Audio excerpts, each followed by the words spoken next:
उत्तराखंड में त्रिवेंद्र सिंह रावत के इस्तीफे पर फिलहाल बीजेपी साफ साफ खुलकर कुछ भी नहीं कह रही। नेता इशारों में अपनी बात जरूर कह रहे हैं कि परिवर्तन तो प्रकृति का नियम है। निहाल जी, उत्तराखंड की राजनीति पर आज सबकी नजर है, हो क्या रहा है उत्तराखंड में? ये जो राजनीति में होता है वही हो रहा है। राजनीति में अटकनें भी लगती हैं।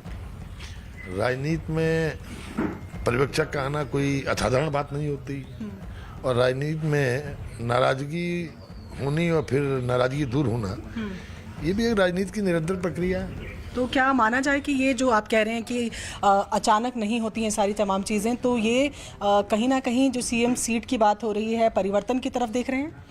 देखिए, परिवर्तन तो प्रकृति का एक नियम है। मौसम भी बदलते हैं, इंसान भी बदलते हैं, चरित्र भी बदलते हैं, चेहरे भी बदलते हैं, साथ भी बदलता है, तो ये प्रकृति का नियम है। ठीक है, मौसम को छोड़ देते हैं, त्रिवेंद्र सिंह रावत बदल रहे हैं। देखिए, ये निर्णय तो हाईकमान को लेना है। फिलहाल राजनीति में अटकलें चलती रहती हैं, और अटकलों का जो है एक अपना मजा है। अच्छा, क्या कारण लग रहे हैं आपको, क्यों विरोध हो रहा है त्रिवेंद्र सिंह रावत का पार्टी के अंदर ही? ये ऐसा कुछ नहीं है, कोई विरोध किसी का कहीं नहीं है। प्रश्न ये है कि मैंने आपसे कहा कि नाराजगी एक क्षणिक शब्द है। कभी कभी किसी पर्टिकुलर इश्यू पे नाराजगी आती है, लेकिन उसके बाद संवाद होने के बाद सारी नाराजगियां दूर हो जाती हैं, तो ऐसा नहीं है। और मैंने आपसे कहा कि ये कहना कि पार्टी में कोई मतभेद, ऐसा कोई मतभेद नहीं है। आज भी, कल भी बीजेपी की सरकार थी, आज भी बीजेपी की सरकार, और कल भी बीजेपी की सरकार रहेगी। प्रियंका कांडपाल हमारी सहयोगी लगातार देहरादून में मौजूद हैं।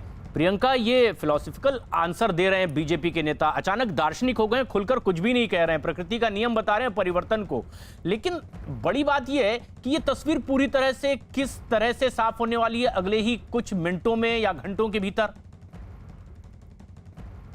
जी बिल्कुल, मैं आपको बताऊं तो यहाँ पर भी हलचल तेज हो गई है, जहाँ पर थोड़ी ही देर में त्रिवेंद्र सिंह रावत की पीसी होनी है, और ये माना जा रहा है कि वो अपनी पीसी में इस बात को औपचारिक रूप से उसका ऐलान कर देंगे अपनी सीट को लेकर कि वो इस्तीफा दे रहे हैं। और थोड़ी ही देर की बात है, अगले कुछ मिनटों में यहाँ पर वो आ जाएंगे। और जहाँ पर आपने बात की सुबोध उनियाल की, जो काफ़ी वोकल भी रहे हैं, उन्होंने साफ तौर पर यह कहा है और कहीं ना कहीं दबे जुबान पर इस बात को मान लिया है कि त्रिवेंद्र सिंह रावत का इस्तीफा होना तय है, क्योंकि उन्होंने कहा कि प्रकृति का नियम है बदलाव। और ऐसे में फिलहाल अगर बात की जाए तो थोड़ी ही देर में यहाँ त्रिवेंद्र सिंह रावत पहुंचने वाले हैं। पूरी तैयारियां, इस हॉल की भी अगर आपको तस्वीरें दिखाऊं तो आप देखेंगे कि तमाम मीडिया भी यहाँ पर पहुंच गई है, चेयर वेट कर रही है। यहाँ पर थोड़ी ही देर बाद त्रिवेंद्र सिंह रावत आकर मीडिया को संबोधित करेंगे। पूरी तमाम अटकलें जो 2 दिन से लगाई जा रही हैं, उन पर विराम लगेगा। यानी चंद मिनटों का ही अब फासला है कि इस जगह पर त्रिवेंद्र सिंह रावत मौजूद होंगे और वो जनता के सामने ये बात साफ तौर पर रखेंगे कि आखिर वो घटनाक्रम क्या है जिस पर देश भर की निगाहें हैं।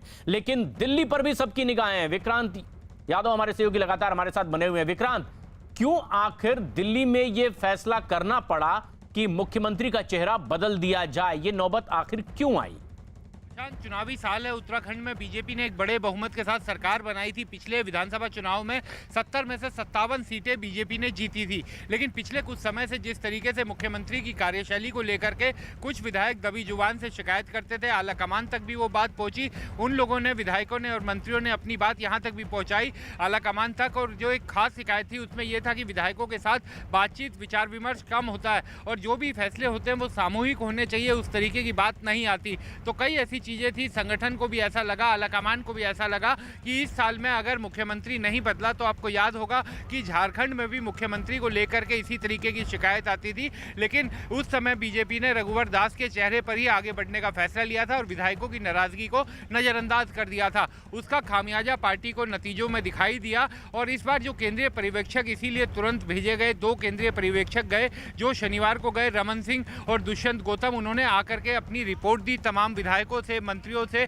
मुख्यमंत्री से, सबसे बात की, और उसके बाद उन्होंने रिपोर्ट अपनी दी। जो हमें सूत्रों से जानकारी मिली थी कि उस रिपोर्ट में कहा गया है कि मुख्यमंत्री को बदलना वहां के लिए सकारात्मक कदम होगा। तो उसी रिपोर्ट के आधार पर फिर केंद्रीय आलाकमान ने यह फैसला लिया कि अब मुख्यमंत्री में बदलाव हो, और अब जो होने जा रहा है वो सबके सामने है। और अब ये तस्वीर पूरी तरह से साफ भी हो जाएगी। एक विशेष हेलीकॉप्टर से धन सिंह रावत भी पहुंचे हुए हैं। वो दर्शकों को हम तस्वीरें भी दिखा रहे हैं कि किस तरह से वो नाम जो रेस में अब सबसे आगे है, वो आनन फानन में किस तरह एक विशेष हेलीकॉप्टर के जरिए वहां पहुंचते भी हैं। लेकिन इस बीच अब विपक्ष को एक बार फिर से मौका मिला है बीजेपी सरकार को घेरने का और उत्तराखंड के पूर्व मुख्यमंत्री और कांग्रेस नेता हरीश रावत ने त्रिवेंद्र सिंह रावत सरकार को विफल करार दिया। उत्तराखंड के पूर्व सीएम हरीश रावत इस वक्त हमारे साथ बात करने के लिए मौजूद है। सर, जैसी स्थिति अभी बीजेपी की बनी हुई है, उत्तराखंड सरकार की बनी हुई है, क्या आपकी प्रतिक्रिया है? देखिए, भाजपा नेतृत्व ने ये मान लिया है कि पिछले 4 साल में सरकार जन आकांक्षाओं को पूरा करने में फेल रही है, जन कल्याण के काम नहीं हुए हैं और